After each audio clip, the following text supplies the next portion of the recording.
शिव गुरु कैले बाड़न फोनावा हो फोनवा टुनुर बाजे। शिव गुरु कैले बाड़न फोनावा हो फोनवा टुनुर बाजे। टुनुर बाजे फोनवा टुनुर बाजे। टुनुर बाजे फोनवा टुनुर बाजे। शिव गुरु कैले बाड़न फोनवा हो फोनवा टुनुर बाजे। घरवा में रहती सासु फोनवा उठवती। घरवा में रहती सासु फोनवा उठवती। अरे मांग लेती गुरुजी से दयावा हो फोनवा टुनुर बाजे। मांग लेती गुरु से ज्ञानवा हो फोनवा टुनुर बाजे। साहेब भैया कैले बाड़न फोनवा हो फोनवा टुनुर बाजे। नीलम दीदी कैले बाड़ी फोनवा हो फोनवा टुनुर बाजे। टुनुर बाजे फोनवा टुनुर बाजे। साहेब भैया कैले बाड़न फोनवा हो फोनवा टुनुर बाजे।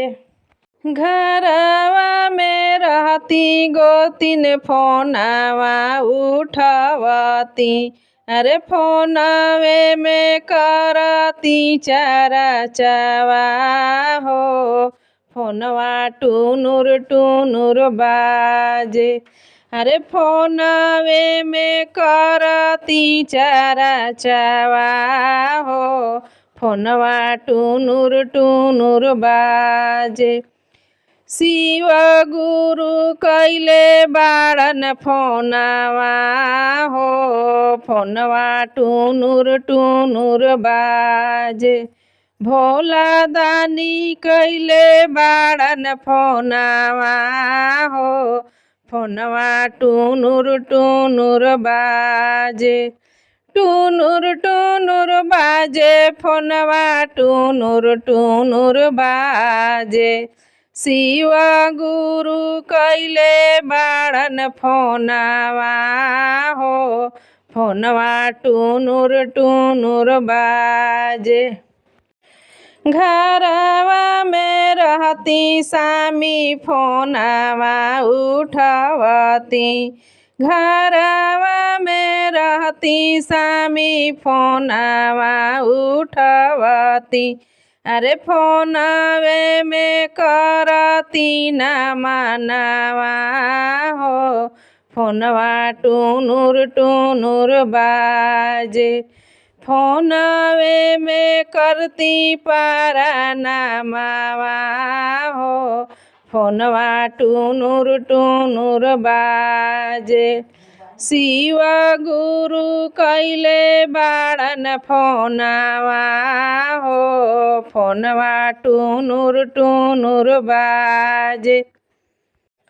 हमर हरेंद्र भैया तीन सूत्र दिहलन।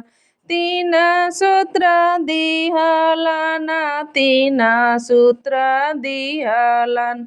नीलम दीदी विदिया बतावली हो फोनवा टुनुर बाजे। पहिला में दाया मंगिया दूसरा में चरचा। पहिला में दाया मंगिया दूसरा में चरचा। तीसरा में नमो शिवाय परनामावा हो फोनवा टुनुर बाजे। तीसरा में नमो शिवाय परनामावा हो फोनवा टुनुर बाजे।